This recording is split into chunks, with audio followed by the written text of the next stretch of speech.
gentlemen, welcome to the Front Door Show. It is that time every day, 8 o'clock, 8 p.m., a little earlier today. And today I have a phenomenal guest here. This is DJ Jesse De La Pena. Hello, Jesse. How you doing? Hey there, man. It's been a little while. We talked about this a little while. I'm just glad to see it all come together.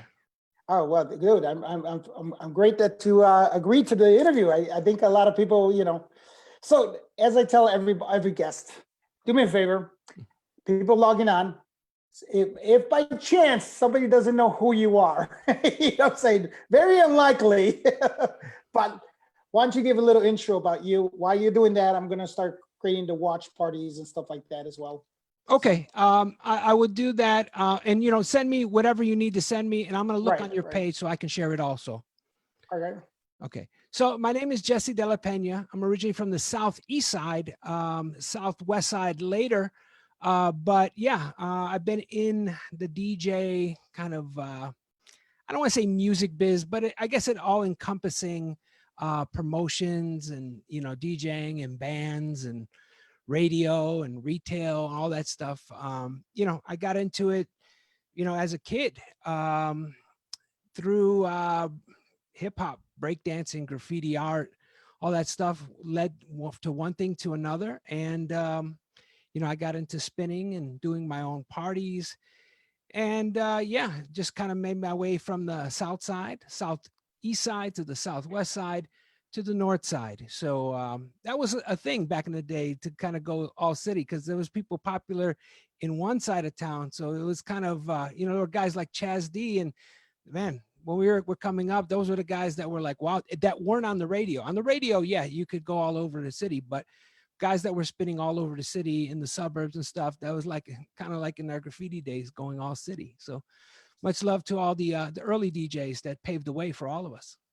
Well, let's talk about how'd you start. Let's start from doing it. You know what? Before we get into it, do you need me to share any of this, or just want to roll right through? I think you have it there, and I sent you the link for the 4 Fantastic Events. Oh, you did? Okay, I'm yes, doing it right now. There it is, right there. Oh, perfect.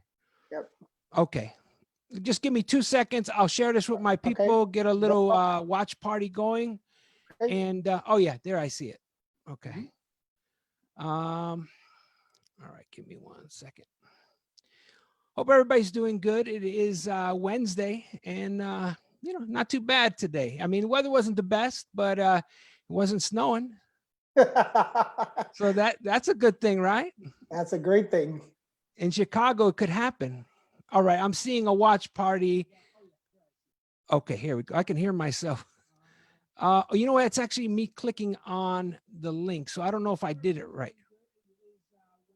I'm hearing this delayed.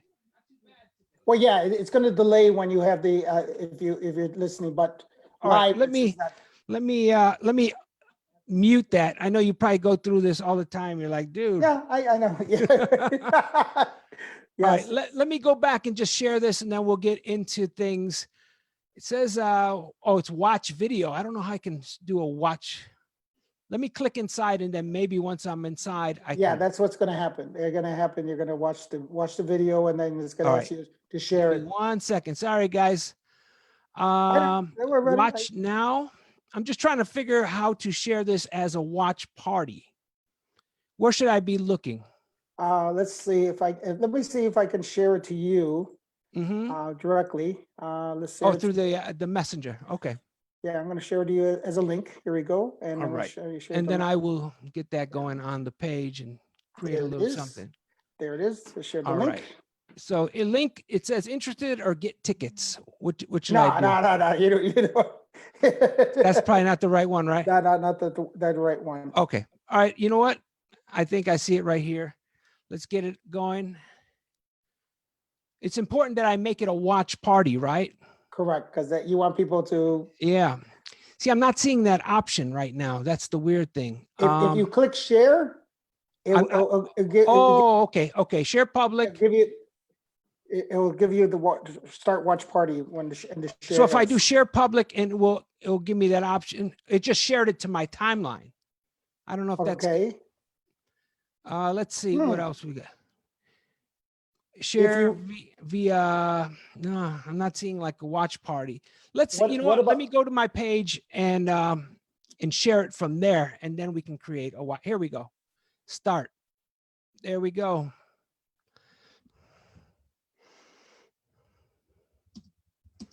All right. Sorry, guys. I know we should probably have this together by now.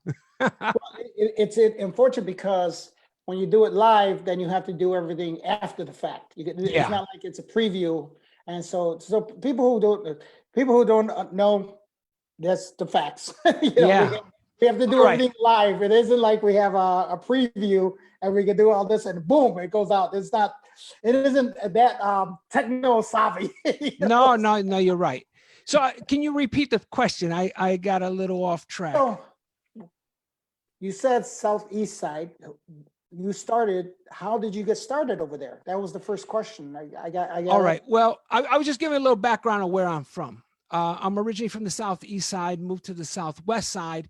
And in like 1983, I think it was a kind of summer where I was going from 8th grade to high school, 83, 84, getting ready to be a freshman at Bogan High School. Started getting interested in seeing remnants of hip hop culture. Beat Street, breaking, wild style, all of that stuff played a major role in, why I do what I do. So that was kind of the initial steps, getting interested in, dance culture, going to parties and dances and meeting DJs. I wasn't a DJ at that point. Obviously, I was buying records. That's just kind of how we consumed music. And, that was a normal thing. Everybody bought records or cassettes or whatnot. So that right there takes me into my freshman year of high school at Bogan. I started meeting people. Hugo Mercado was one of the first DJs I met. Import Sounds, definitely a big influence on me as far as music, showing me records. I would go to his house and write down the names of certain records and whatnot, and then start my journey at the record stores. Now something makes sense now. Mhm. You'll see why. Yeah, I mean, it's interesting when you start connecting the dots. Correct. There's definitely a lot of people that I definitely want to acknowledge throughout the interview, people who were influences, people who gave me a shot and definitely helped me in my career in music. But yeah, that's how it started. My interest in hip hop, in DJing and graffiti, and it went from the different steps, breakdancing, graffiti, then DJing, and then eventually throwing my own parties, hanging out with some friends from Curie High School, from Ultimate Touch. We all did some parties back then, and it was like, real, just doing it on your own, renting a hall and hiring acts and promoting it and going out and hanging up posters late at night and getting chased by the cops and all that good stuff. It was a fun time. All in that order? Pretty much. I mean, that all came hand in hand, Right. So okay, so now you're in high school and like I said, you're hanging out with Hugo. And when do you get your first like house party, or do you get a gig, or what kind of is your first kind of Well, step I should go back a little bit because I did skip Okay. a couple things. Okay. A couple of my original DJ buddies, Mark Medina, Tommy Boy, we had a little crew called Tommy Boy Productions. And, back then, DJing wasn't so popular. So in my neighborhood, I was living on the Southwest side near Bogan by Ford City after moving from South Chicago. So my friend Mark introduced me to his friend, Andy Kudelka, who was a DJ. And I had my friend, Hugo Mercado. So we would exchange tapes and whatnot, and, listen to the radio, record the mixes, try to figure out which records were which to go buy. So, we had our own little crew. My buddy Tommy was one of the first people I knew who had actual DJ gear. So we would go to Tommy's house and practice and whatnot. He lived a few blocks away. We did get a couple early gigs. I was definitely still figuring it out. I started later than the other guys. So I didn't feel ready to kind of bust out. And, it was back when you would write down the pitches. That one's on 3, you got to keep that other one on 2. And, you have your little cheat sheets, mix this one in after the break. And so, for me, it took me a while to kind of grasp things because I didn't have equipment. So my only time I would be able to practice is when, Tommy wasn't practicing or whatnot. So eventually we got a few gigs. I kind of was all practicing for it and then decided, I'm not ready.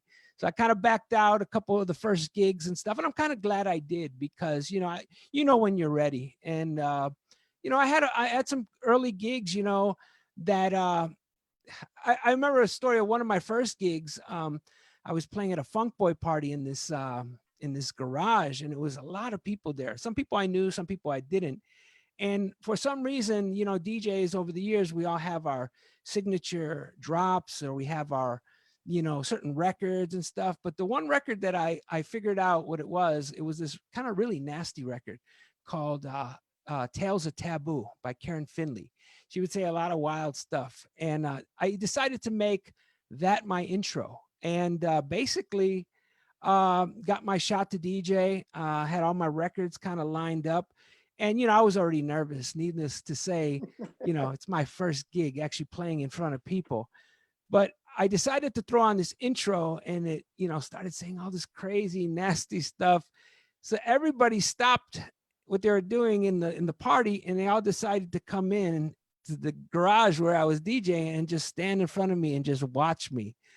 And I was just sweating. I was like, oh. I made things worse, So, I got through the gig. It wasn't it got through the set. It wasn't one of my best sets, but, that kind of threw me into it. And, from that point on, there were a lot of people that actually gave me an opportunity. So, I started little by little finding out who was who. I mean, before this, I was going to parties. I was going, Okay. I was going to dances and, record stores and whatnot. But, venturing into being a DJ on my own, I didn't know a lot of people, but, the people that I did meet up with, were very welcoming. The guys from Ultimate Touch, Elvira Curie, guys from No Name, Gabriel Rican, Rick the Ripper. I mean, all those guys, Dennis, those guys were always very welcoming, even though when I started playing out, I was playing different music. That was the other thing I kind of skipped, is that, the style of music. I kind of got in the door because I was playing different tunes. I was playing more new wave and industrial and alternative. And That's what I was wondering. It's because you didn't start off as hip hop, right? I didn't start out playing it. I always bought it, and I always bought hip hop. Okay. But there was no opportunity really to play it in Chicago back then. These parties, it was very rare that you'd hear of anybody playing hip hop. I mean, until I went up to the North Side, to the battles, the Chicago versus New York and stuff like that. Hold on one second. Then, obviously we'll talk about how I met Pumpin' Pete and, excuse me, and all of that. But yeah, I mean, things started happening, early on, I think because I was playing a little something different. And I started doing these events, and I was some of the first people. I should back up more because I'm getting ahead of myself. One of the first groups or friends I met, because I went to Bogan, and then, I wasn't really doing what I needed to do in school. So I kind of had to transfer out. And so I went to Latino Youth. I went to Washburn Trade. Back then, all I wanted to be doing was breakdancing and doing graffiti. I wanted to live that Beat Street life. That's as a kid, that's what I was aspiring to. But Dusty, wait. Who were you hooked up with in the breakdancing? Who was it? Who was your crew? I mean, I think graffiti was more what I shined at, but it was just as hip hop. That's what you did. You did all of them. You DJ'd, you breakdance, you did graffiti, you tagged. That was just hip hop culture. So obviously I know your history. Well, I know of your history. I don't know. And it's funny because I knew of the Floor Masters, but I never put two and two together that you were a part of that until more recent years, you know. But Right, I right. definitely remember, you know, the notorious reputation you guys had, you know. It's crazy. But, you know, over the years, there were so many good groups, you know, I mean, Tidal Wave and Crazy Crew and Yes, Windy yes. City and, you know, the Northside Crews and all that stuff. And we'll get into that because of that early New York kind of influence up on the North Side with groups like CTA and ABC and all that stuff. Mhm. It all kind of comes together full circle. Right. I'm trying to stay within the time frame of you know, what's happening. But long story short, I got into the DJ game. I started getting some gigs, and then eventually, it led to me doing my own parties with the Ultimate Touch guys for my first one, and then we made a little bit of a crew because everybody was doing the DJ crews or the you know the productions or whatever, and we figured we would do one, but we weren't really doing house music as much. I mean, when I started out and started doing some of the early parties, it was more Italo and imports and high energy and new wave and stuff like Mhm. that. So we created a group called the New Division. My friend Andy Kudelka, Rich Divisio, and later Jimmy Munoz. And this is how it all ties even back to some history with you. Is that, you know, we started doing these things, and back then there wasn't many people playing this music in the mobile DJ party kind of churches and banquet halls. It was being played up north on the north side, you know, Medusas and Octagon and, you know, Smart Bar. But we made this crew called the New Division, and we started getting, you know, gigs and stuff. And, you know, these guys that I DJ'd with all played a major role in me kind of moving forward, you know, the influence, you know, over the years. You know, like I said, Hugo definitely influenced me a lot early with music. My friend Andy Kudelka was definitely a big influence. The philosophy on, you know, being different and pushing things and not always doing things the easy way. You know, I would do a blend for him and say, man, what do you think of this? And he's like, it's cool, but anybody could do that. Mix it in from the beginning. You know, why not find that little part in the record and then, you know, double it up? And, you know, people are not going to go that extra mile to do that. So I think he instilled a mentality to not always do things the easy way and not always play what everybody else plays. So, and then Rich Divisio, who was part of the crew, he was definitely a major help in this because he went to Medusa's. He was going there before we were even old enough to go. He was definitely a little older than us, but he came back with all the record information. He would ask Terry Bristol or Scrappy, you know, what's that razor made? What's the name of this? What's the name of that? So Rich was definitely instrumental in bringing a lot of the music to our crew because we were definitely playing different music, and you know, without stuff like that. But back to alternative school and all that stuff, I went from Bogan and went to a few different alternative schools. I ended up at this one downtown called Double E. I don't even remember what it stood for, but I met Mike Huerta from Midnight Fantasy. And we were in the same class. We just started talking. And this was like right around when Public Enemy came out. So this was like 87, I think, 86, 87. Okay. All right. And I don't even know. I think I even had a Public Enemy record with me or something. And then we started talking or something. But long story short, we started talking.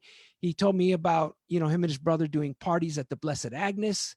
And he invited me to come over and play a set. And he knew, you know, I didn't really play house, but these guys took a chance and, you know, gave me my first flyer.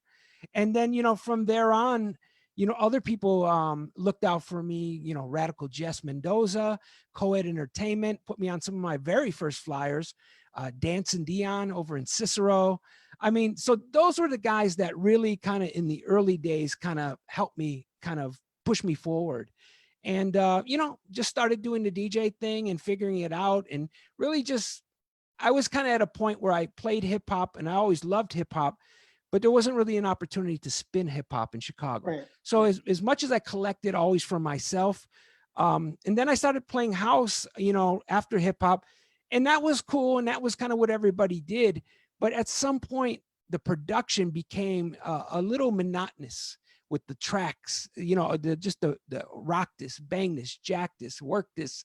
It was getting a little, so I think I went in that direction of alternative new wave stuff.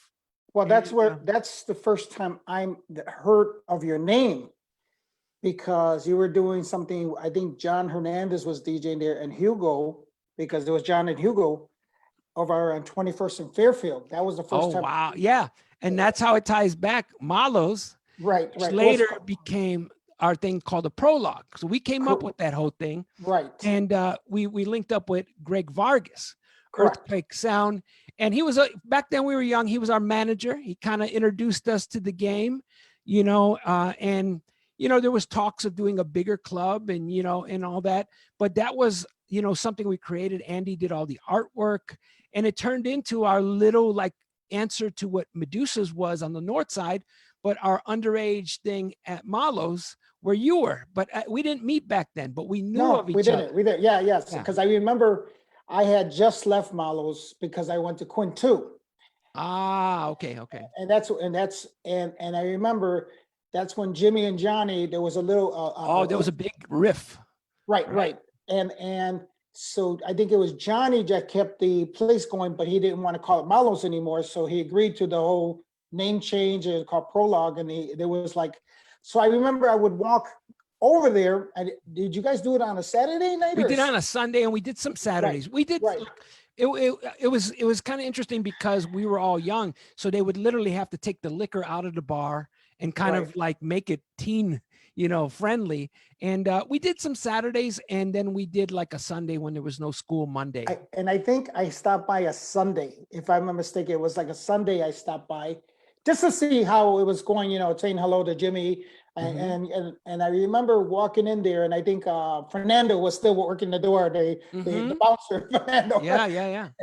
And I remember seeing John Hernandez there, and I think you were spinning upstairs. So that's why me and you. Wow. See, I never knew that. Yeah, I walked in the place, and I'm looking, and I'm like, wow, this is cool. This is, I was like, oh, it's cool. Okay, cool, but I wasn't into alternative music at that time. I was more into, the old school, the high energy, the stuff I was playing too. So I was like, oh, okay, and if I'm not mistaken, that was kind of the time that I discovered also, what's his name? The other DJ doing the Spanish rock events at the Apollo Theater as well, because they were doing that music where I would see the people dressed in black with the black lipstick, all the Yeah. I was like, oh, this is an alternative night here, and they have a Spanish alternative night over there. So see, and it's so funny because I just wasn't aware of any of that stuff.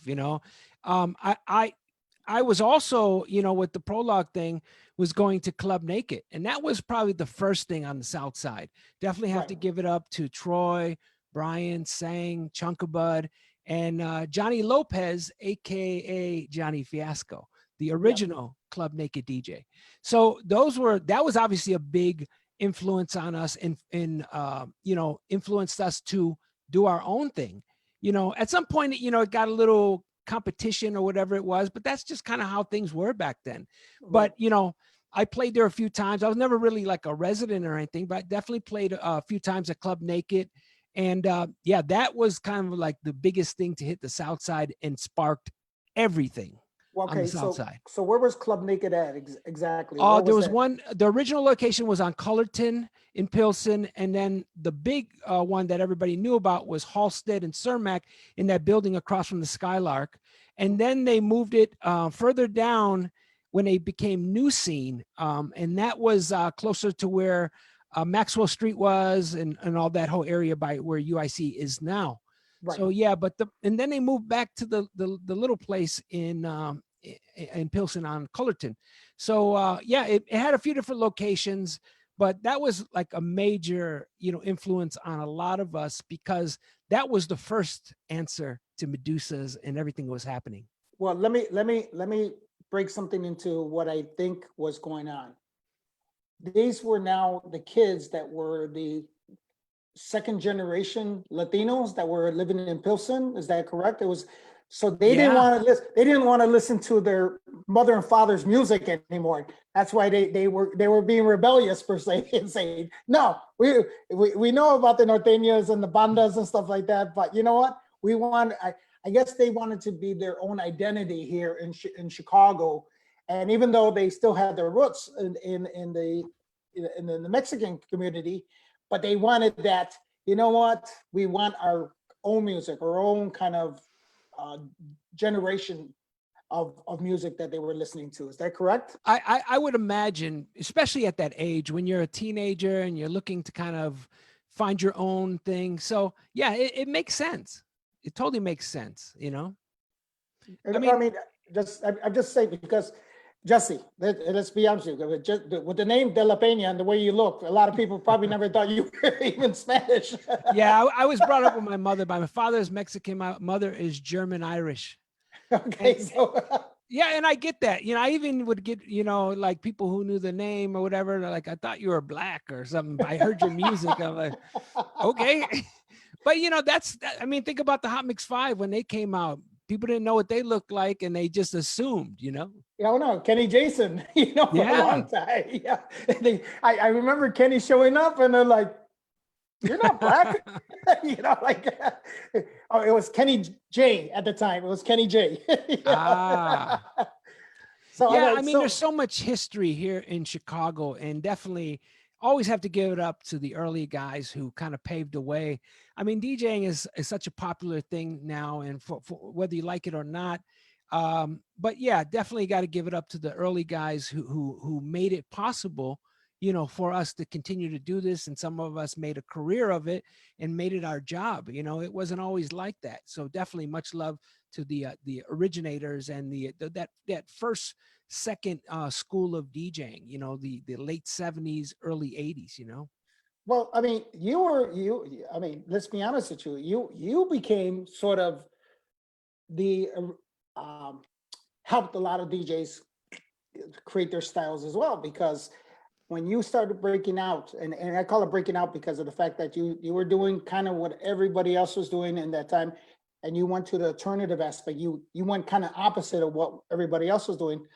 Then let's go forward into what happens after that. After the whole alternative, you know, Club Naked, what happens with you? Well, there's a couple of things I definitely want to make sure we don't forget. So that was me doing the flyers, and then I started, you know, doing the alternative thing and started, you know, working as a more of a regular DJ. At that same point, promoters were realizing the crowd that was going to Club Naked and Medusa's, it was different than the crowd that was going to regular parties and dances. So they started hiring us new wave DJs, and back then not everybody liked new wave, so it was kind of an uphill battle. I mean, I think a lot of my career I've played music that people weren't really ready for. Not to toot my own horn, but it was just, you know, where I was musically, and majority of people, half people would leave, half the people would go out there, and maybe not half, maybe you know, a quarter of them would stick around and still dance. Then it became more popular and it changed. And then, you know, musically, I moved on to something else. I really tried to keep pushing things forward with acid jazz and, you know, all of that stuff, and the live music, liquid soul, the band stuff. So, you know, back then, You're going too fast. I'm going a little ahead of myself. Yes. But one thing I should mention that's happening around the same time is that I start working in the record stores at the same time when I'm starting to DJ. So that's a good combination because I'm getting new music firsthand, promos and stuff like that. I started working at imports, etc. Paul Weisberg, definitely much love to him. He introduced me to Joe Shanahan, who owned the Metro and Smart Bar. And at this point, I'm getting a little older. I'm still DJing quite a bit, but I'm looking to kind of move to a different level of spinning. And musically, you know, I'm, as much as I'm into this industrial new wave thing, I realize that if I want to go to the 21 and over clubs, I cannot continue to only play one style of music. So starting to work at the Metro Smart Bar, and that was an amazing time, and you'll probably appreciate reminiscing about how things worked back then.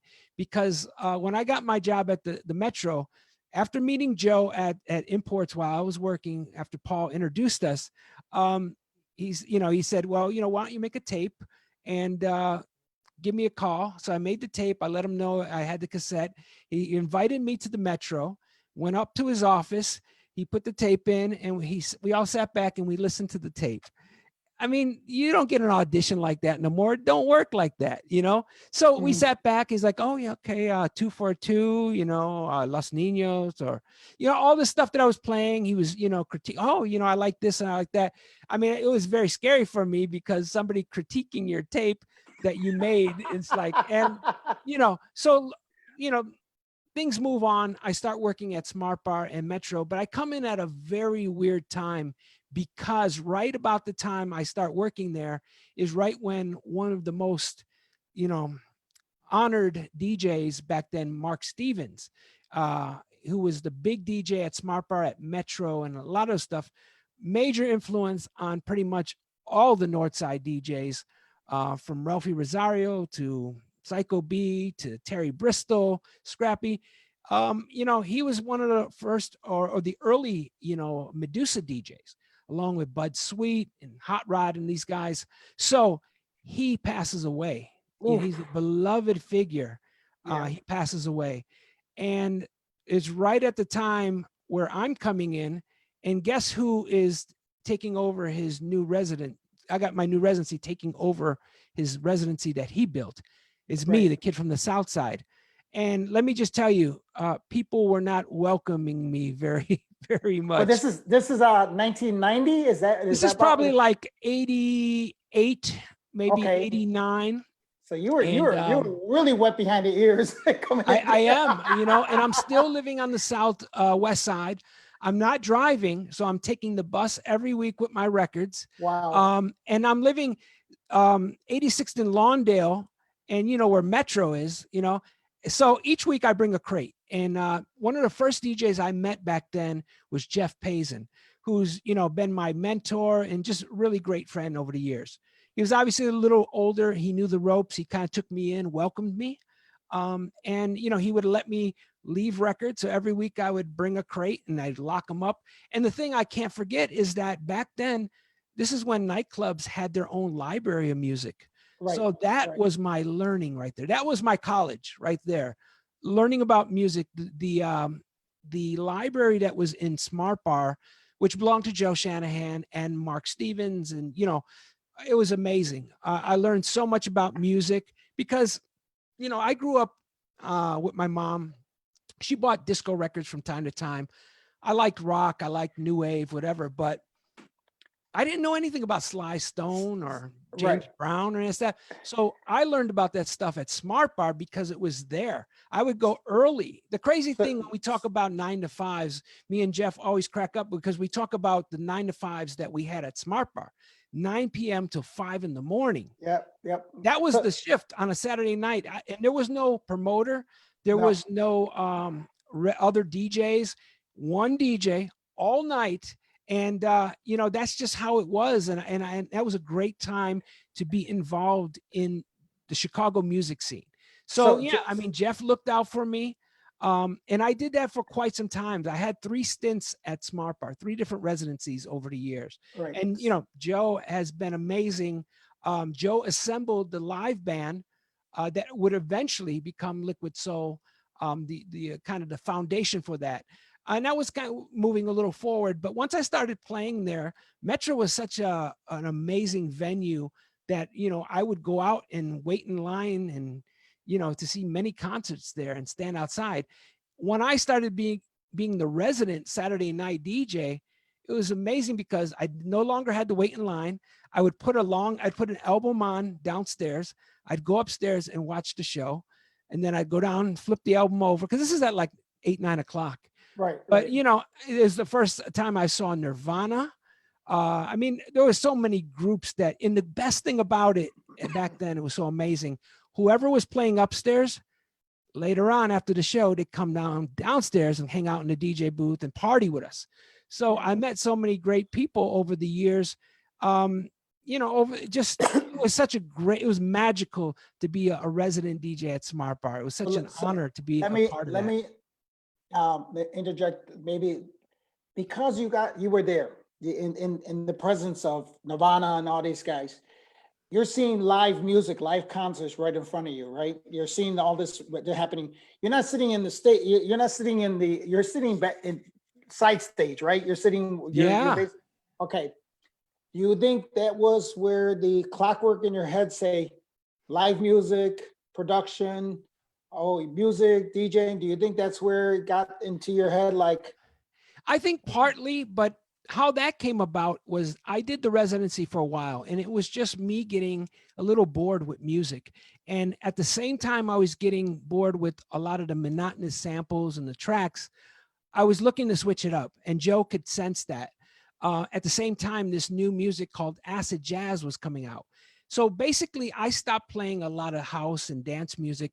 There were elements of it I really liked, but I I was just bored. So I would like the samples. I'd like the horn sample or this vocal sample. So I started researching the music and finding the roots of where they got the samples. At the same time, this new music, acid jazz, is coming out. It sounds just like the old music from the 60s and the 70s. So Joe saw that I was getting restless and he gave me an opportunity to stop DJing on Saturdays. And we were going to start our own thing on a Thursday. So within this, Joe decided to assemble a live band and put me in the band. I had no idea what I was doing. I was never, a musical person, never had, theory classes or piano classes, but, I knew the aspects of it as far as a DJ. I knew breaks and, you know, the bridge beats, and stuff, beats, yeah. beats per minute. I didn't Yeah. realize as AB sections and, different things. So I eventually figured out what was happening musically. But that was Joe's thing. Joe created that opportunity for me. So that was, I met this whole new group of musicians and other people that, we just started working together and experimenting, with the DJ stuff, with the live music. And man, that was so much fun. Yeah, it comes back to my roots at Smart Bar, with Joe Shanahan. So a lot of these stories are going to go back full circle back to Joe. Right. So why Liquid Soul? Why the name? Well, the first band, and we'll keep this short, and I'm not going to get too far into it. Joe assembled the Liquid Soul was the second band. The first band was called the Booty Kings. And that's kind of an odd name. I always say it's like, booty anything is kind of odd to me. But, Joe always said, you know what? It's like a pirate's treasure, and I was like, I still don't, it's not doing it for me, Joe. But you know what? At the end of the day, I'm learning how to become a musician. I'm doing gigs opening up for Maceo Parker and Ronnie Jordan and Jamiroquai. And so it's kind of put me in a different state of mind. And back then, this is before anybody could really have a sampler on stage. So I was finding little parts of records, little drum beats, like in the beginning days of hip hop, and being the bass of the band. So I would keep the loop going back and forth, back and forth. And if I fell apart, everything fell apart. So later, eventually, we got samplers, we could loop stuff and everything. But, those were the early days. And that's kind of my introduction to working with live musicians. And, it all happened in the basement at Smart Bar. It ran its course. We did that for maybe a year.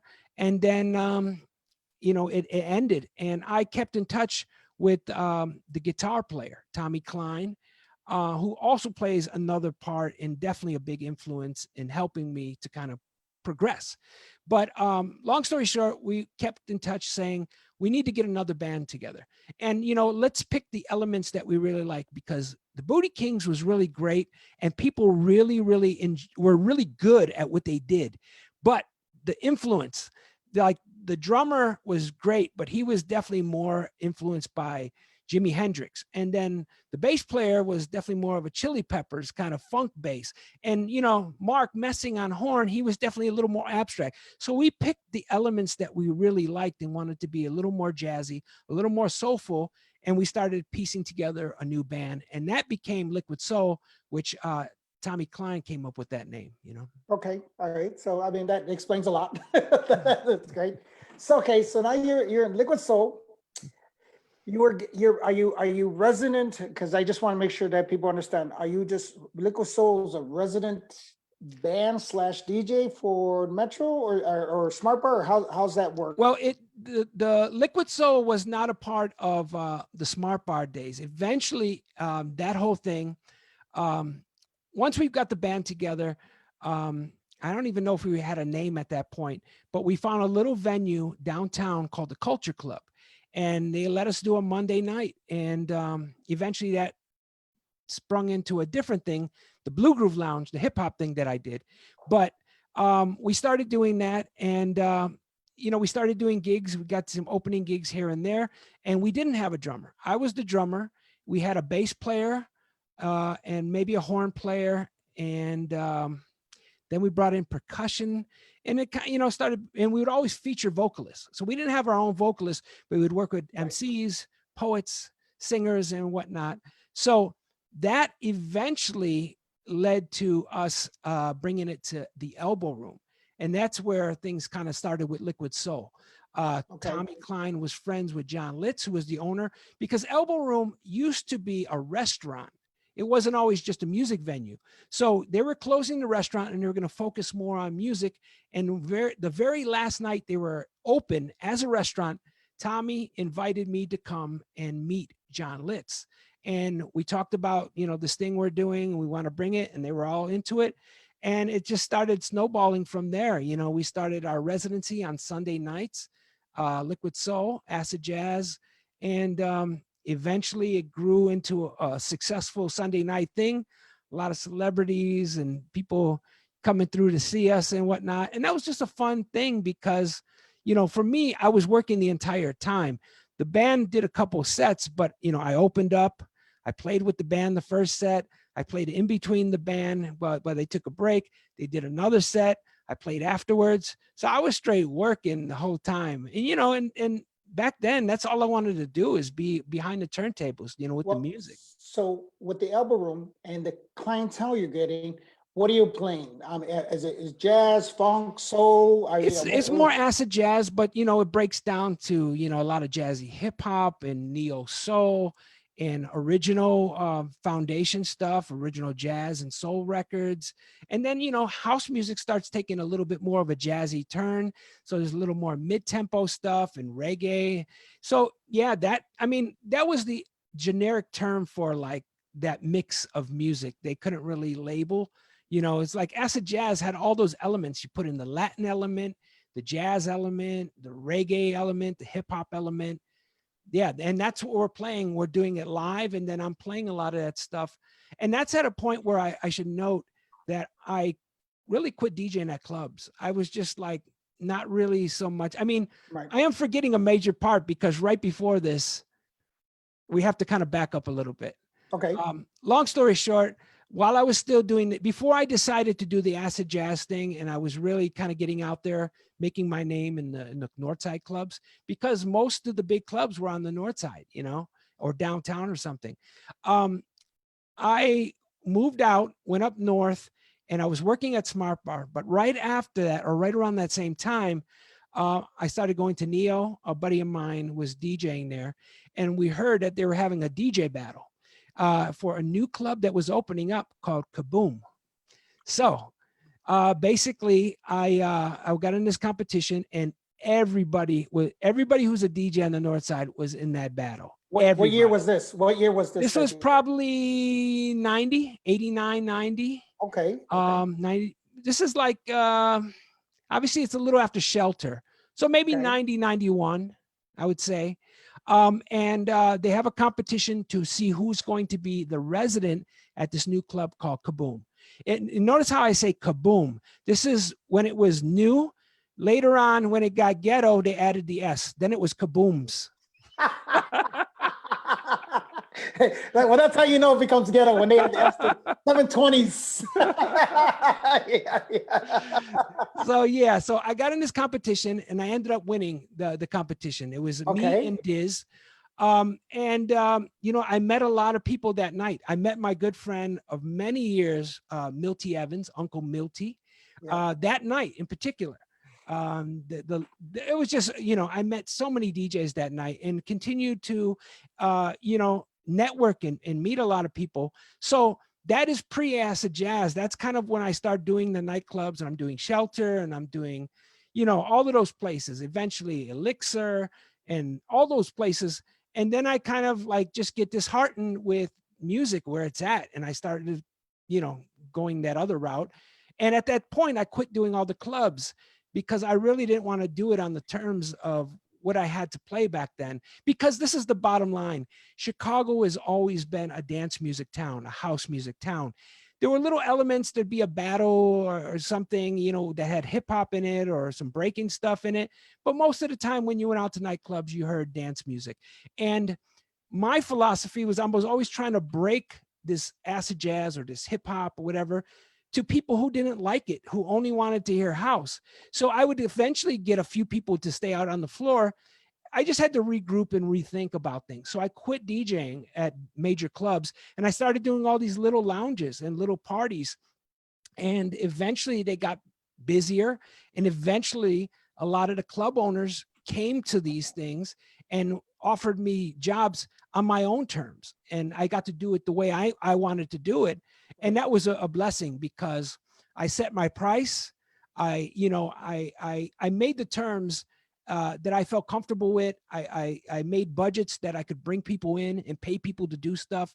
So, it was a struggle in the beginning, but it eventually seemed to be paying off. So yeah, so I didn't want to forget about that because the Kaboom battle definitely opened some doors for me and got me more notoriety and got me in front of more people.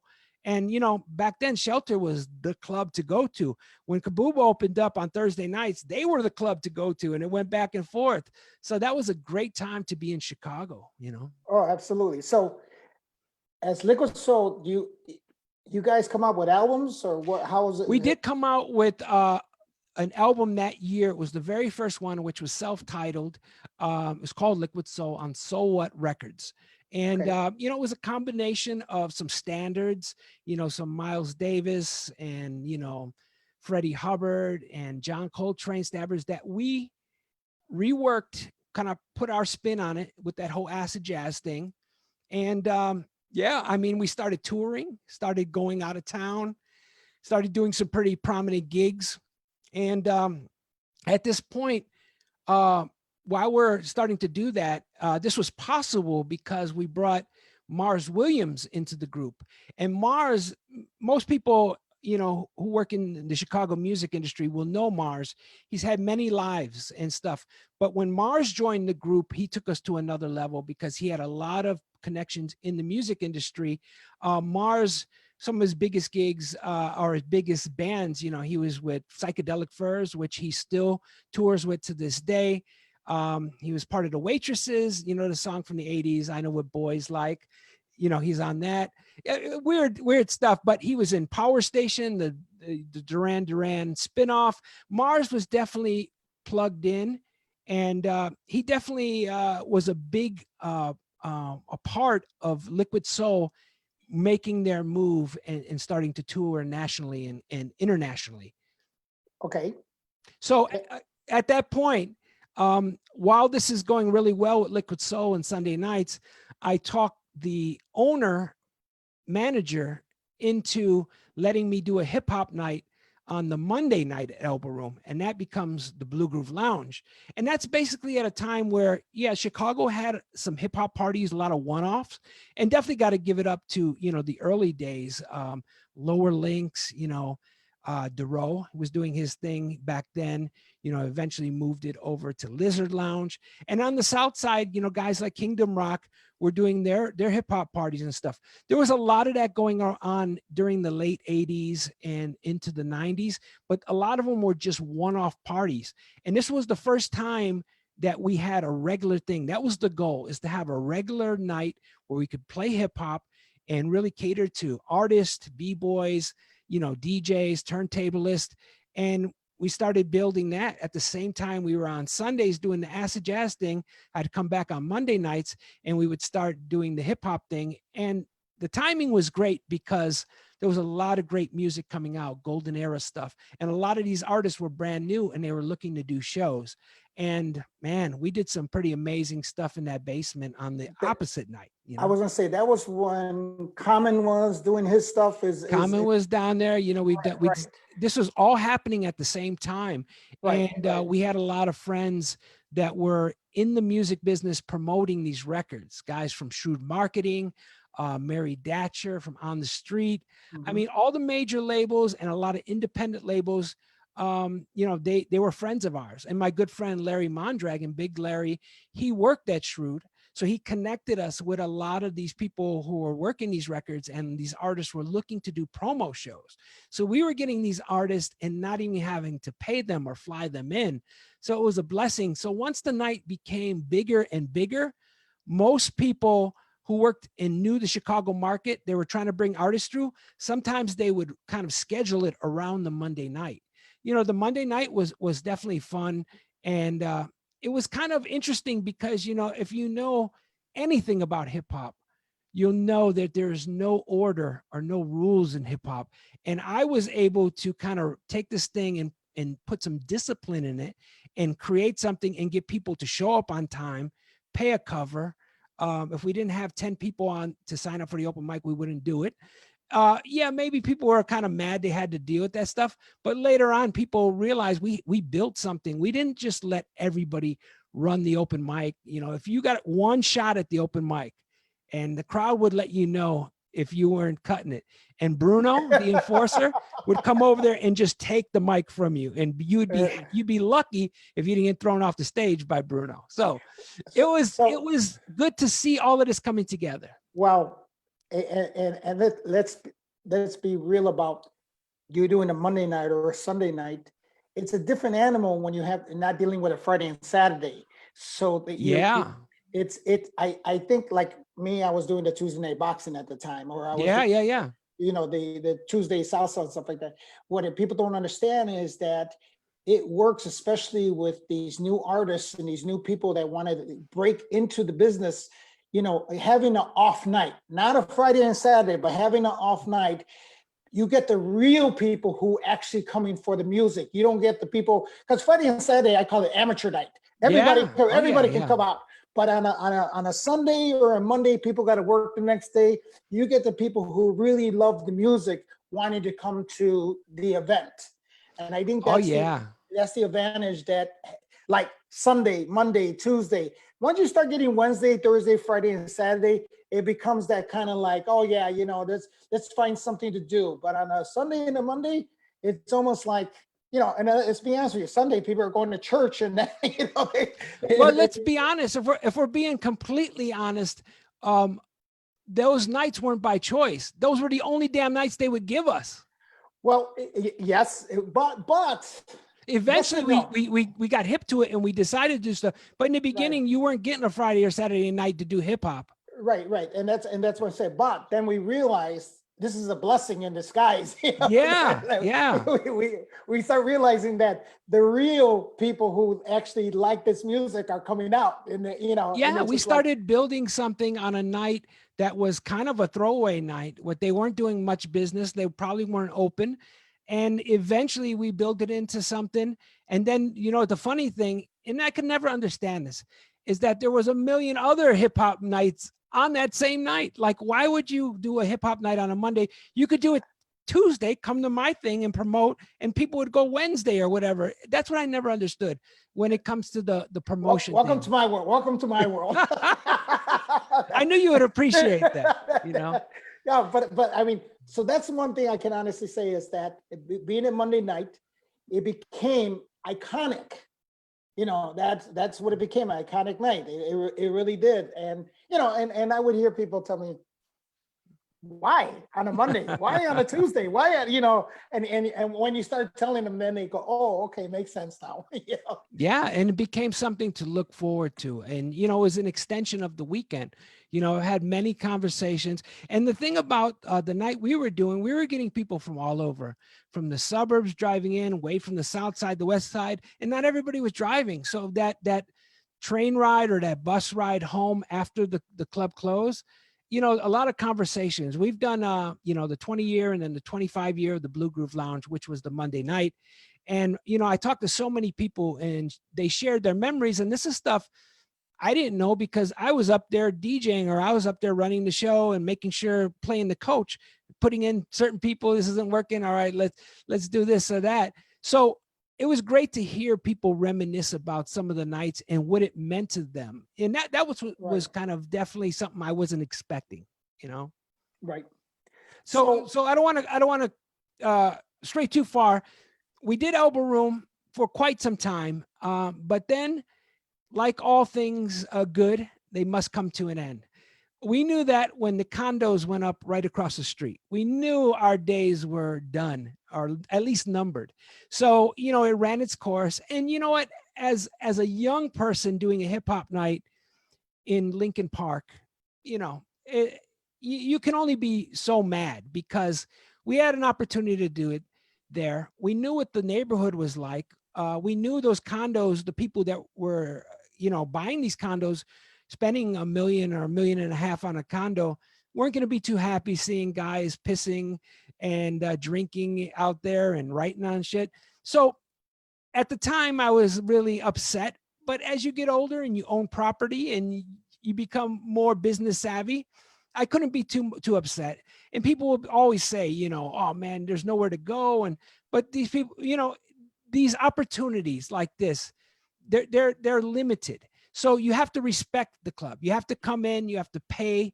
These are all things that a continued night requires to be successful. Right. So when you break a window or you write on some stuff, or, you're out there just partying with the music on till 3 a.m, do you really think this is going to last forever? We were fortunate to move the party because it was kind of outgrowing itself too. We moved it to Double Door. So we continued the party on Mondays at Double Door for quite some time. And I had a nice little run, but like everything, we did it. And it was getting weird because hip hop was getting weird. It was changing. It was getting that jiggy era. And, we were more for the original, elements of hip hop, the underground stuff. That was more what we were into. So when things started switching up and getting, Puff Daddy and Mace and all that stuff, we were kind of like, I'm not really trying to chase this. So we had to move it around a little bit. Eventually we had to move from Double Door. We went to Wild Hair, which was great. That sound system, all that bass, that was a great time to be playing hip hop on a Monday. We moved it. I think the final residency we moved it back to Wicker Park. And we closed it out, I think 03 or something. We were just shy of 10 years. And that was a great time. I mean, we met so many people on the come up, like DJ Spinner. I was one of the first people to bring him, slept on my couch, It's like there were a lot of people that now are doing things that we met back then. Right. It was just, a great time to be involved in the music, So, I mean, I was going to say, for Liquid Soul, didn't you guys get Grammy nominated as well? Yeah, we definitely had in 2000 for, I think it was the Here's the Deal album. I may not be correct, completely correct on which album it was, but that was at a time where I was getting ready to break out. So I did my time, I had fun. But the thing was that I was actually trying to balance my DJ career and the Liquid Soul thing, and it was great. But I had more work back here in Chicago, at the Funky Buddha and all this stuff I was doing. So I would take the time off to tour with them on the weekends. And at the same time, I was on the radio also. So things were really hectic. I was on 106 Jams, the hip hop station. And that was a really unique opportunity that came to me through Shrewd Marketing. They reached out and they let me know that 106 Jams was looking for some DJs and they were trying to break the Latin market. Well, the funny thing, they should have been talking to you. They called me. For some reason, they thought I was in the Latin market. And I'm like, what, with Jesse De La Pena? I mean, come on. So I was like, okay, but you know what? I even had to, really, think that because, I'm not really a fan of radio and being told what I can play and what I couldn't play. I had been working in the nightclubs for such a long time that it was going to be hard for me to take orders and follow a playlist. But I had a unique opportunity where they said, no, you can do whatever you want to do. We're looking to, tap into what you're doing. They knew about the Monday night. They knew about Liquid Soul. So that was unique because normally on a radio, residency, being a jock, they give you a list of what you're playing and what you can't play. I didn't have to deal with that. And I was playing everything from Bjork to, just underground hip hop and jazzy stuff on 106 Jams, Ghetto Boy Radio. It's like, I definitely was blessed to have a lot of these opportunities. So And where does the opportunity come for you being on the commercial for McDonald's and stuff like that? Where does that happen at? it's so funny that there is a interesting story attached to that. I was visiting my good friend Eric Williams, who owns the Silver Room, and I was just in there catching up. I was probably dropping off flyers for one of my events, putting up a poster. I hung out. We are just BSing before I took off. The phone rings, and the young lady who was working there, she's like, "It's for you." I'm like, "Me?" I'm like, they're like, "Yeah, they want to talk to you." It was an ad agency. I think it was Leo Burnett, and they had been calling there for some reason, and I just happened to be there when they called back, and they were doing a campaign for the Illinois lottery. Oh no, I'm confusing it. Yeah, I'm trying to think if I'm confusing because I did the Illinois lottery one. No, I'm confusing it. Yeah, that was for the McDonald one. And it was a different ad agency. Ogilvy and Mather, I think was the people who called. But yeah, that was the story. They were looking for me. They called Silver Room. I happened to be there. And, they were doing a campaign for McDonald's for the wake up call or whatever it is. And they didn't do it with any other DJs. They did it with musicians.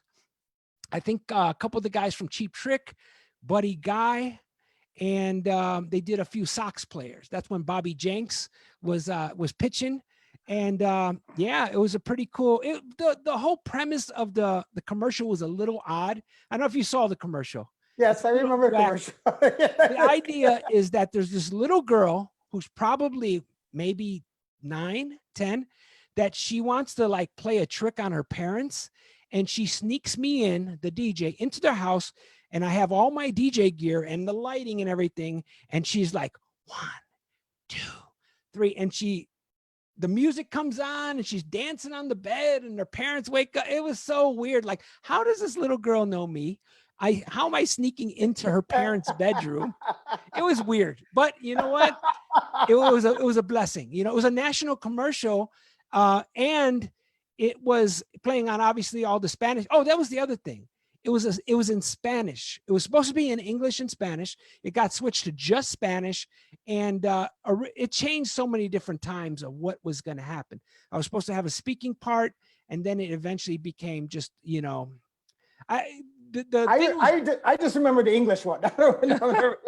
I remember, but I don't speak Spanish, so I never watched the Spanish thing. Well, the funny thing is that it was at the same time that the World Cup was here. So a lot of people were watching Spanish, the soccer, and it was on like all the time. So people would always crack up when they would see it. And then the lottery commercial was a similar thing. And people would tell me weird stories of where they heard it or what they were doing when they heard it. Someone said that when their alarm clock rang, it had it to radio, and my commercial was on when they woke up. And then another guy told me that he was getting pulled over by the cops for something, and the commercial was on. so wacky, but I'm definitely blessed that those things have happened. This whole DJ thing, you don't really plan for it, and when things start going good, with the flip of a switch, it can definitely turn. So you have to definitely be smart about things, and you have to learn to improvise. It's tricky. People don't realize that's 99% of our chemistry is improvise. How to bounce back and how to pivot on certain things that get thrown at you, you know? Right, and especially, I mean, let's be honest with you, you can be DJing and all of a sudden here comes the laser doesn't work on the CD player and, or the computer freezes on you, or you have to like, oh, I got backup. Oh, let me do something quickly, because people don't understand that it's not just a simple 1, 2, 3, and boom, we're always going. It's never easy. It's just, Yeah. It's, it's a blessing. And, the game has changed a lot, but I definitely am appreciative of all the years that I've been able to do it where I didn't have to get a 9 to 5. I started working in radio. We'll get further along with that. But, there were so many different parties, and I was doing a lot of residencies then for like a good period of time. So there's a lot of parties that were happening in events that I missed, like your boxing night and all of these little things that were going on that I knew of, but I could never go. I was always working. So later on, I hear the stories about places that were on the South Side and stuff. And, for me, when I started DJing in nightclubs, most of the work was up north. That's why I moved north. There wasn't a lot of club opportunities on the South Side for me, for what I was playing. well, the other factor, and you're talking about your history, Jess, I'm going to tell you something. You bypassed the teen clubs. I mean, Oh, you're right. Yeah. You bypassed the teen, which normally anybody I interviewed, we kind of went into that direction. Janelle's and Yeah. I mean, you bypassed that because you went from there to Smart Bar, like you went right into Yeah. And I did 21 do something at the later Janelle's when it was on Addison around the corner by the train. Right. And I met Al back then, and it's great. It's great to see how everything kind of goes back to Harv and Al and all the guys that were doing it early on. It's just, I love these videos. And, for me, I couldn't be everywhere all the time. So it's great to hear the history of different parts of the city, Well, that's why I'm doing these interviews, because honestly, I think it's very important that Chicago as a whole, like you said, and Chicago is a very dance base. I think it's important that people know the history of people who have been influential in what everyone kind of is doing today. I mean, come on, what you're doing now, what I'm doing, from from Harv and Al and all these guys, Tony Batoy, everybody, all across the board. I like, but going back to you with what I mean by the teen clubs, because I'm talking about teen clubs back in the 83 to 80, 90. You kind of went from the South Side of Chicago, and then you went right into, like I said, the Smart Bar aspect of it. And let's be honest with you, the Smart Bar aspect, it wasn't even on our radar.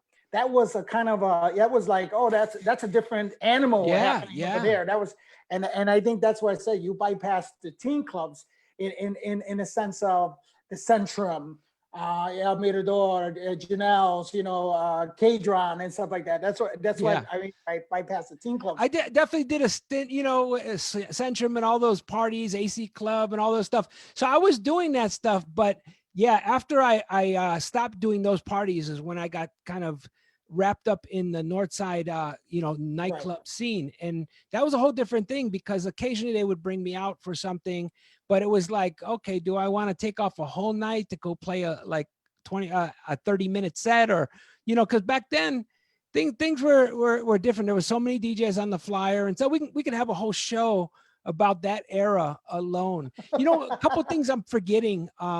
At that time, between Elbow Room and Smart Bar and all that stuff, I opened up a store called The Yard, along with my buddy Rolly and Malik. And that was kind of like our version of Untitled, but on the South Side on 43rd and Archer.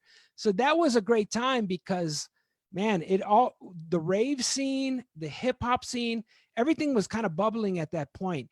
And, I knew Design and all those guys from Aerosol, because I used to be in Smog, my Supreme Masters of Graffiti, which our leader lived in your neighborhood, John Tobias. I don't know if you know John. John is yes, of course I know John. Yeah, so I don't got to tell you, for the people out there, John is one of the co-creators of Mortal Kombat. So yeah, so Smog Crew, that was our crew. So long story short, when we were doing The Yard, my friend Design started getting work doing more murals, and he painted the Batman ride at Great America. He did that in Jersey. He did it a few different places, and I think he put up Rocksteady Crew, like Respect or something. So he linked up with Crazy Legs and all these guys that back then, those are like, wow, it's crazy. So we connected with him. He came out. We brought him out for an event. We filmed a TV commercial for MTV for our store. I put him up not too long ago. My buddy Rob Benavides, who's a cinematographer, shot him. We were like, back then, it was just like, this was all happening kind of like one thing after another. And we were just kind of riding that momentum. But yeah, definitely can't forget about the yard on the Southwest side. I remember because Malik and Rolly, they were also different parts of the party history. promoters. Yeah. Yeah. I mean, Rolly used to work at 720. Yep. And then Malik, I think he had the record store over in Brickyard. Supreme. Yeah. Supreme later. Right. But yeah, so we had the mix shop in the back. We were selling used records. We were airbrushing all the latest gear back then. It was a lot of fun back in the 90s, late 80s. I mean, I hate sounding like that old dude, like our parents and stuff, but man, we had a good time back then. It was fresh. I think what people realize, Jesse, that when you were doing all this, there was marketing value to Jesse De La Pena. That's what was going on, because if they attach your name to the yard, guess what? Yeah. And I learned that more recently as I see all these old flyers that I never knew I was on, they never told me, but they made the flyer. I was cracking up because when we did the prologue, we did it for a while and then we were done. We came up with the concept and the name and the design and the artwork and everything. And then later I saw these flyers from the 90s with the prologue. I'm like, I thought it died when we left. I had no idea. And that's the thing. You look at these flyers and I'm like wrecking my brain going, I just don't remember this party. It's because I never knew about that party. No, but that's what I'm saying. So and I remember that going over to the store. It was, and people don't realize that at one point, I was known on the north side, but of course I would always go to the south side because I never forgot where I came from. Yeah. I always went to Prime and Tender. I always went to, studios, Studio 63, or I was at Richie's, or I was always hanging out over on Archer Avenue, Hot Jams, and I was, and I think people didn't realize that I was, I was almost to the point where I felt like I should have been a twin, because there was the north side and there was a south side, and then and it just like and I'm sure you'll be having your store. Were you always living on the south side, even though no, what's funny, when I did the store, I moved from the north side back to the south side. And at that time, things were kind of a little iffy. I mean, I was actually living at some point in the back of the store, crashing over there, on the couch and everything. I mean, there's been many chapters of the life, that has played out. I remember times were a little tough where I was actually living in Subterranean. There was a magazine called Sub Nation magazine, and my ex-girlfriend at the time was working with them. And that was where their offices were at the very top. So I needed a place to kind of practice and put my gear and stuff. So I talked them into letting me do that, but they didn't know I wasn't living anywhere. So I'd be crash down on the couch. They'd show up at 8 a.m. I have to wake up and pretend like I was up already, or I was a late night and stuff. I'd go down the street and take a shower at Design's place. Man, there's a lot of chapters to this story. I'm sure, and the same here. Yeah. Trust me, I think for us entrepreneurs, they don't realize some of the risks we take and some of the things we sacrifice to do all the stuff that we do. And it goes to sleeping on somebody's couch, or moving here and not having a resident for the short span. It's just the way it is. If anybody thinks it's easy becoming an entrepreneur, it's not at all. There's these sacrifices you take. I'm definitely blessed. I definitely want to thank everybody who supported me over the years, through the music, through the parties, all that stuff, and now at Vocalo. Which we'll get to. That's what I wanted to ask you about that. Exactly that. Since you segued into it, talk about that. That's because that's your current thing that you're doing now, right? Yeah, Is that that's where I'm at. I'm been there a while. It's actually coming up on 10 years in okay? February. It's crazy that it's been that long. You know, I did the radio thing for a little bit as a mix DJ on 106 Jams. And then, Mhm. you know, sometime after that, I decided, you know, when people were doing internet radio stations, I wanted to do a show. Which was called De La Pena Live, which I've kind of revamped, and I've been doing it recently. We started doing it again through Vocalo, through the online streaming and stuff. The idea was just really my boss asked me to jump on and play some music right when this whole COVID thing started happening, just to kind of take people's mind off of it. And then she wanted me to do it regularly. And I was like, okay. And then I was like, well, maybe I can revamp the De La Pena Live thing that I would do. I did it from 03 to think 2010. And I did that. It was on an all hip hop station called smoothbeats.com out of Philly. So big up to Adam. He definitely gave me a shot. Big up to the Bass Drive crew, the original Bass Drive crew, DJ Fix and Zoo. Yeah, those guys gave me an opportunity to do it from my house. I was doing this little show Wednesdays from 2 to 4. And it was so like, you know, laxed. I'd just roll out of bed, you know, turn on the internet stuff and, you know, promote my parties and, you know, give people a nice little after lunch, little mix, a little break, promote whatever was happening. Sometimes I'd have guests. I mean, that was fun. I mean, I think when we did the one of the anniversaries, I talked them in to let me do a 24-hour broadcast, Oh, which wow. was, you know, at some point we went tape, but we weren't out there the whole time. But they let me take over the station for 24 hours in celebration of the De La Pena live show. So much love to all those people that allowed me the opportunity. That's why I definitely tried to give it back through a lot of the DJ stuff, and you know, just as much as I can do. You know. Well, I mean, so you've been doing this now for 10 years. The radio show, is it did it start off all as like a podcast or internet radio, or was it always live stream, or how did it gravitate to where Well, it's at today? Vocalo has been around for quite some time. It's had different phases. It is the sister station of WBEZ here in Chicago, which is the NPR affiliate. It started off, I don't even know it's been over 10 years, obviously. Maybe it's been 12, 13.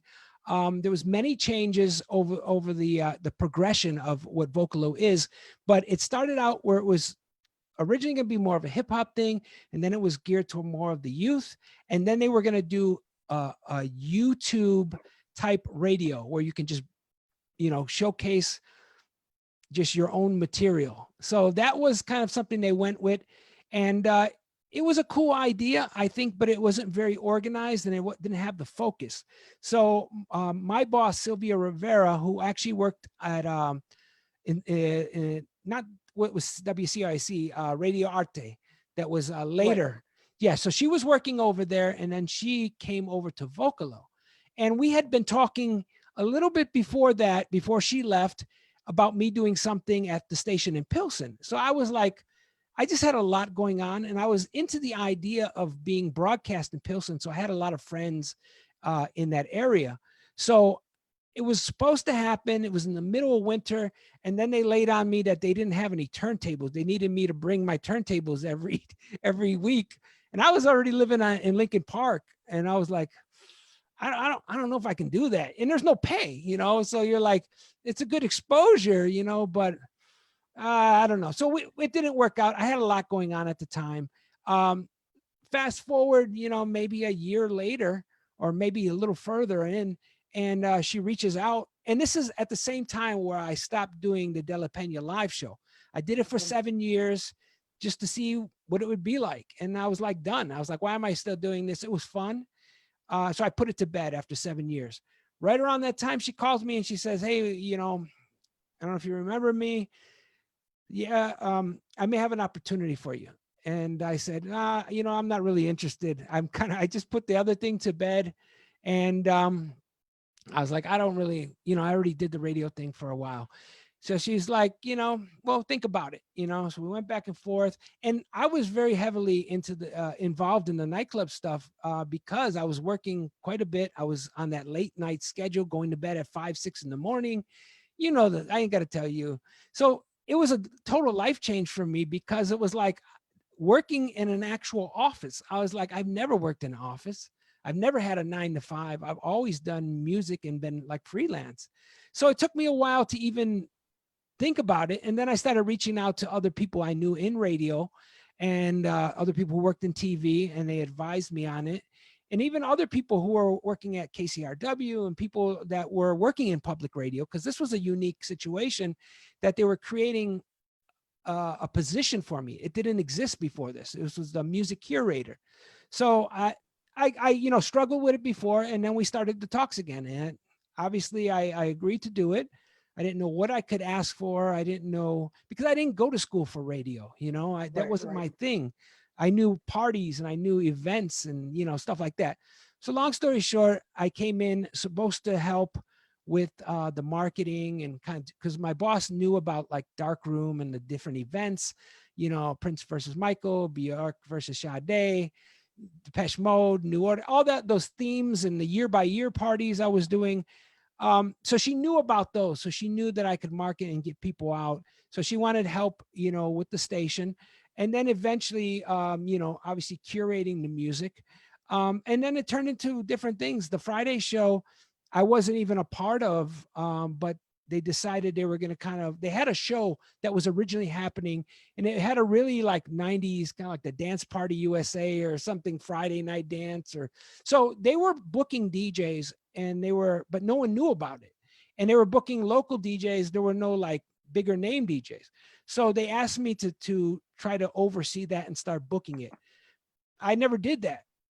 I DJ'd, but I never had a radio show where it was like an actual show. So, I started looking at mixed CDs I had, reaching out to other DJs I knew. And it was a task, because on a Friday show, I'd have to come up with 6 or 7 mixes every week, fresh new mixes. And then they had me doing some stuff on the WBEZ side. So long story short, I took over the Friday thing, started booking it, figured out what I needed to do, because no one really told me. I realized, okay, maybe I have to tell them who's DJing, who's in the mix.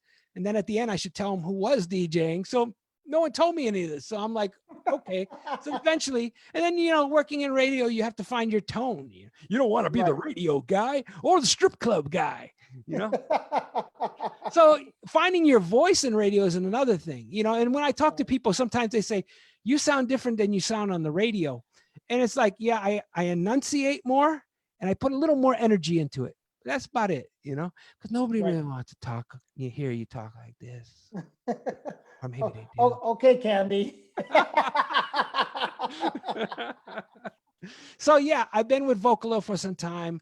It's been a blessing. Definitely a lot of gratitude to Sylvia, who took a chance on me and, gave me an opportunity to work in radio and actually rescue me from the crazy nightclub BS. So I am forever grateful.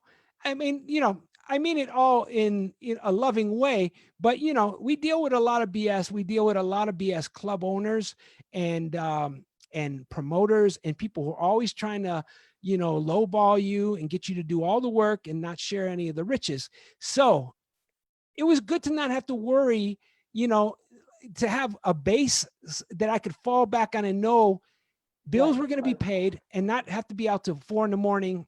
every night. That was cool. But when you get into your 40s and now, I'm 50. So, it gets old. As much as so I cut back on the whole DJing thing over the years, and I'm a little bit more selective. And, I'm not the spring chicken that I was. So it's, for me musically, I'm in my own kind of world, and it's great when people line up to what I'm doing. And if I'm working a private party, I'll give you what you want. But I'm not going to do it the same way everybody does. So, even with the De La Pena live show, I'm having fun sharing different music and everything. And, the reality of it is, I've had one foot out the door for a long time. So, I love it, but I'm going to do it on my terms. And as I get older, I'm just getting grumpier and grumpier, and the tolerance to deal with BS and the typical stuff you deal with in clubs with the clientele, with the request, with all the other BS. I just can't do it. That's You know? and you know, and there's a whole show about that, about the industry, the club industry, the people and stuff like that. You know, it's, you know, you know, we can go into that. Oh my Yeah, God. yeah, It's and I definitely have a little bit of an idea I'm gonna put out there in later years, and it's kind of, it's a little bit it's a podcast, but it's the perspective of an aging DJ. All the BS they're tired about. It's called the Rat's Ass Podcast. I don't give a rat's ass about what you want to hear. Hit it. We have a love-hate relationship with our clientele. It is. You know, It there's is. always love for the people who respect you, support you, Right, but right, there are all right. those people who really don't know you. As you get older, they don't know your history. They don't know all that you've put into this, And thank and you. they're not That's why supposed I'm to. doing this. That's why I'm doing this. Yeah. You just put it all together. Thank you. Hey man, I've been flipped off and cursed at by enough little prissy white girls to last me, you know, and it's just like, you know, you sit there shaking your head, the disrespect that the DJ gets, and just the entitlement where people are. They really think they didn't pay no cover. They think you're their personal, like, you know, I servant. mean, it's unfortunate. Well, time's That's a whole other running out. show. Yeah, time's about running out. So is there any last words you want to say to, I mean, you got a lot of viewers, a lot of people that jumped on the show. So thank you. But is there Well, anything? I'm very appreciative. I'm going to rip right real quick through the questions because you asked me a few things, and I want to make sure that obviously I'm not going to get everybody, but I'm going to do my best to acknowledge the folks that I Right. haven't. I'm just trying to think if there's anything I forgot. You did ask me about some of my, what was the question? What would you consider to be your highest highlight of your career? So obviously Yes. there's a couple of, there's a few. One is obviously the nomination, the Grammy nomination for the Liquid Soul album. Being a part of that was pretty cool.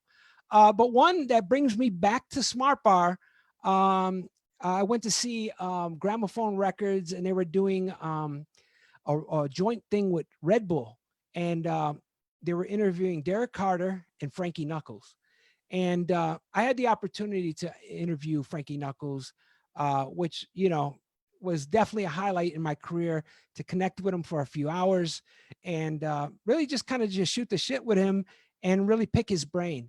So that was definitely a highlight. But the thing that really kind of threw me back is that Joe, the owner, brought me into the conversation. They were talking about, I don't know, they were Gramophone and the people who've come up through it and whatever, and Smart Bar, the residents. And Joe was talking to Frankie, and he mentioned my name, and he said, you know, you know Jesse De La Pena. And Frankie Knuckles, I wasn't ready for this, said, the legend, Jesse De La Pena? Of course, I know Jesse De La Pena. At that point, I could have just died right there. Obviously, I don't let that go to my head, and that word legend gets thrown around a lot. I don't look at myself that way, but when somebody you think about like Frankie, who's met a lot of people, you know, and Right. and getting in the conversation, and it's funny, that same time that he said that, and I was on my like cloud nine, they opened up the mic and they asked me if I wanted to ask a question, and I almost pissed off Frankie Knuckles at that same time. After he called me a legend, it seemed like I was asking for other people.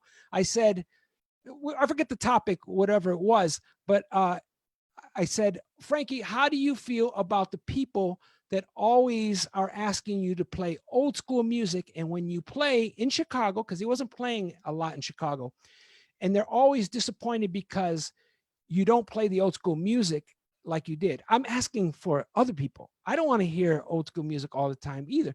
But the way it came off, it was like me asking. He thought maybe, and he said, why should I? And then we went in this whole thing, and I was like, oh shit. I was like, no, I'm not saying, yeah. I'm not saying that. I'm just saying other people, you know, will You combine mean the like on Facebook? I'm just asking for a friend. yeah. No, when Frankie would do his holiday parties and stuff, I I worked at know. the record stores. So the next day people would be like, Frankie was great, but he didn't play any old school. And people would be complaining constantly because he was playing new music. And it was just like, I was like, his response was like, why should I? I broke all that music. I played it when it was new. Right. Right. If you're playing this old music, you're kind of trapped. You're limiting yourself. We Right. love the classics and everything, but we have to push things forward. And I Correct. think the other thing you asked me in some of those questions would be advice for other DJs or other people getting in the music, business. And that's a tricky one because it depends on what aspect of the music you're referring to. I would say, in general, just kind of find out what you're good at. Find out where you fit in. We don't necessarily need more DJs. Maybe we need more promoters or lawyers, music attorneys, or and if you are going to be a DJ, um, find out what makes you happy musically, and try to find your sound. Try to find a way to stand out and really kind of believe in what you do, because a lot of people are going to tell you you should be doing this, and if you play this or if you do this, you're going to go further. But I think when you start chasing that and trying to find out what everybody else wants, you kind of forget that unique thing that you have. Right. So that's my advice. I'm trying to think if there was anything else, but definitely that. And as far as the future, I think you asked me about where do I see it going and all that. The DJ thing has become a little corny over the years. The fact that everybody's doing it or thinks they can do it, I see more of that. So you have to kind of approach it. What how do you want to be involved in it? Do you just want to do it for the love? Not a lot of people are going to get rich off DJing in this day and age. No, no, I mean You- you're either going to be really rich or you're really poor. There's no middle ground in DJing. I mean, honestly, there isn't. yeah, it is tricky.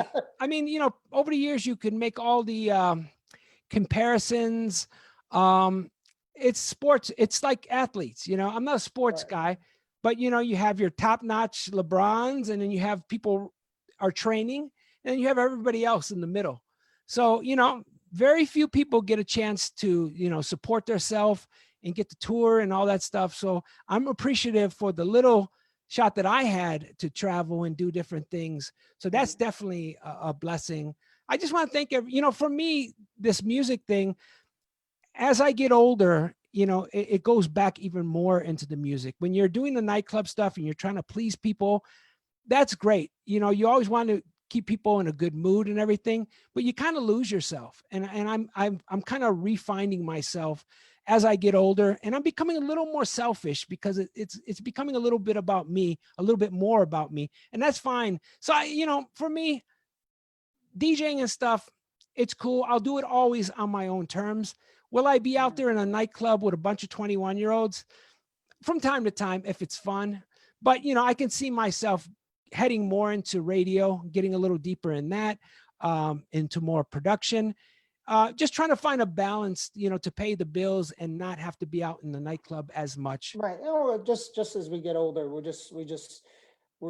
I think that's and let's be honest with you, who I'm interviewing, a lot of the guys are all in our age range. Yeah, So yeah. we have we have our experience. If I think for us, we have now the stair steps to present to other people who are basically coming into the business.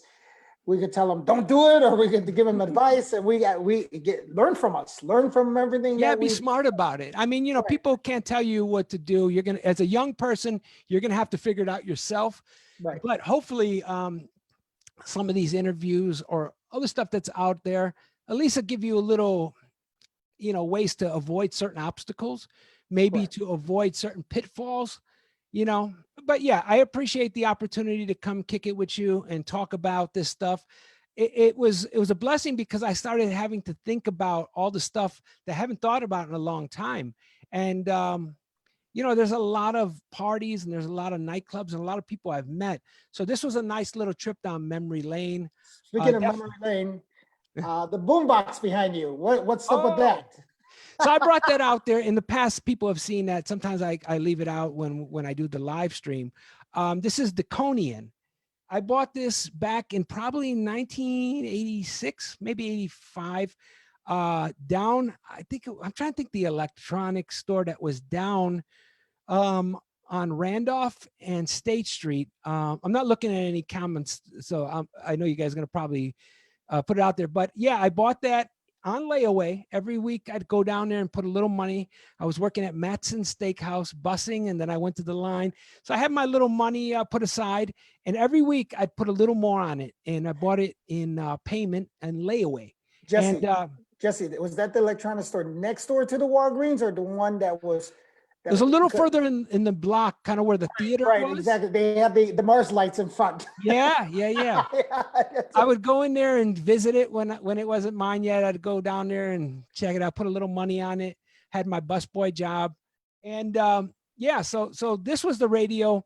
Back when I was doing the break-in thing and all that, I was more the guy with the radio. I wasn't, I was a breaker, like everybody DJs now. They DJ, but I think I was more in charge of the music, you know. And I want to send a shout out to Hugo and the Bogan Breakers. Those were the guys. You know, there's obviously a lot of crews, but that was my introduction to it. Seeing So it right according to them, it's Oriental Electronics. Oriental, yes, that's totally it. Oh my God. So yeah, so this radio, if you guys are hip hop fans and fans of Common, back then it was Common Sense. If you saw his very first video, I Used to Love Her, this is the exact radio it was in. I let Common borrow this radio for the video shoot. My friend Design was the art director on the video and working with the label, designing logos and whatnot. And they were shooting the video and they needed a big radio, and I came through. But I will say one thing, Common, always got respect when I see you, always give me love, much respect. But I still have not found my power cord. He never returned my power cord. I want the cord back, Rashid. Oh, by the way, this just in case anybody's asking about the hat here. Oh yeah, It's Zulu Nation. Oh yeah, much respect.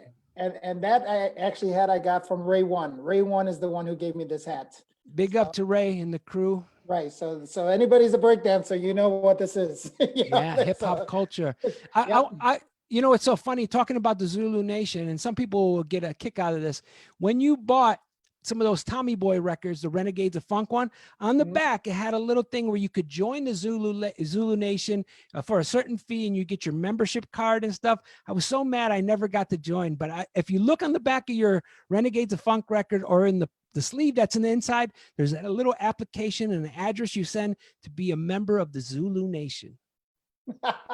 Good talk. Thank you very much, Jesse. I appreciate it very much. Yeah, thank you for the opportunity. Oh yeah, thank you. And thanks, guys, everyone. Thank you. Appreciate it.